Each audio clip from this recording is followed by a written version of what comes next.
மாசி பகத்தன்று கிரகணம் வருகிறதா? அதே போல் இந்த கிரகணத்திற்கு எந்த அளவுக்கு தோஷம் ஏற்படும் அப்படிங்கிறதுலாம் ஒரு முக்கியமான கேள்வியாக இருக்குது. மாசி மகம் பார்த்திங்கன்னா திங்கட்கிழமை ஆரம்பித்து செவ்வாய்க்கிழமை காலையில் 8-7க்கே முடிஞ்சிருது. அதனால் பெரும்பாலும் மாசி மக நீராடல் தெய்வ வழிபாடு அப்படிங்கிறதுக்கெல்லாம் எந்த விதமான சிக்கலுமே இல்லை அப்படின்னு சொல்லலாம். ஏன்னா 3ஆம் தேதி மார்ச் 3ஆம் தேதி மதியம் 3:20க்கு தான் கிரகணமே ஆரம்பிக்குது. அது 6:45 வரைக்கும் தொடருது அப்படின்னு சொல்லலாம். அதே சமயத்தில் இது இந்தியாவில் இந்த கிரகணம் எந்த அளவுக்கு இருக்கும், தோஷத்தை ஏற்படுத்தும் அப்படின்னு பார்த்திங்கன்னா, இந்தியாவில் சந்திரன் உதயமாவது மாலை 6:15 மணி. அதனால் அன்னைக்கு கிரகணம் அப்படிங்கிறது நம் கண்ணுக்கு ரொம்ப குறைவான நேரம் தான் தெரியும் சொல்லலாம்.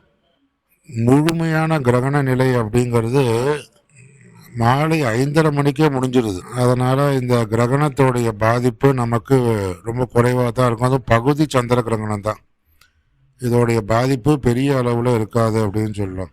இது சிம்ம ராசியில் நிகழக்கூடிய சந்திர கிரகணம். ஏன்னா சிம்ம ராசியில் தான் இப்போ அந்த கேது அமர்ந்திருக்காரு, கும்பராசியில் ராகு அமர்ந்திருக்காரு. இது கும்ப மாதங்கிறது சூரியனோட மாதம், கும்ப மாதம்.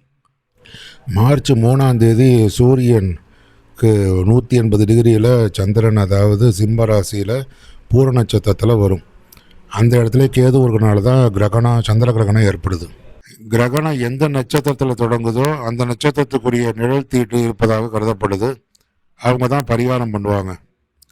நமக்கு ஒரு 20 நிமிஷம் தான் தெரியறதுக்கு வாய்ப்பு இருக்குது. ஆனால் இதுக்கு பலம் ரொம்ப குறைவு அப்படின்னு சொல்லலாம். அந்த நேரத்தில் அந்த கிரகண நேரம் பார்த்தீங்கன்னா நமக்கு ஒரு 20 நிமிஷம் தான் தெரிய போகுது. அதனால் உணவு தவிர்த்தல், அப்புறம் அந்த கிரகணம் முடிஞ்சோடனே குளிச்சுட்டு பூஜை செய்கிறது அப்படிங்கிறதெல்லாம் செஞ்சுக்கலாம். மற்றபடி பயப்படுறதுக்கு இதில் ஒன்றும் இல்லை. என்ன காரணம்னா அது பகுதி சந்திர கிரகணம். நமக்கு ஒரு 20 நிமிஷம் 25 நிமிஷம் தெரிய போகுது. அப்படிங்கிறதுனால இதுக்கு பலம் ரொம்ப குறைவு அப்படின்னு சொல்லலாம். சிம்ம ராசியில் பூர நட்சத்திரம் நடக்க போகுது அப்படின்னு சொல்கிறதுனால அந்த நாளில் குறிப்பாக பார்த்திங்கன்னா சில நட்சத்திரக்காரங்களும் பரிகாரம் செஞ்சுக்கணும் அப்படிங்கிற மாதிரி சொல்கிறாங்க. ஆனால் அது ரொம்ப பகுதி சந்திர கிரகணம் அப்படிங்கிறதுனால ரொம்ப பலமே அதிகமாக இல்லை அப்படின்னு சொல்லலாம். அதனால் மகம், பூரம், உத்திரம், பரணி, பூராட நட்சத்திரக்காரங்க அந்த சமயத்தில் மட்டும் சாப்பிடாம வந்துட்டு கிரகணம் முடிஞ்சு 6:45க்கு குளிச்சுட்டு தெய்வ வழிபாடு செஞ்சுட்டு சாப்பிடலாம் அப்படின்னு சொல்லப்பட்டிருக்கு. வடகிழக்கு மாநிலங்கள் அசாம், அருணாச்சல பிரதேசம் அங்கெல்லாம் சிறப்பாக தெரியும் இந்த கிரகணம். சென்னை, திருச்சி போன்ற தமிழக நகரங்களில் சந்திரன் உதயமான சில நிமிடங்கள் மட்டும் லேசான மங்கள் நிலையில் காணலாம் அப்படின்னு சொல்லலாம். அப்போ இன்னும் ரொம்ப சிறப்பாக தெரியும்னு சொல்ல முடியாது. அதனால் கிரகணத்தில் நம்ம முழு சந்திர கிரகணம் அல்ல, நமக்கு பகுதி சந்திர கிரகணம் தான்.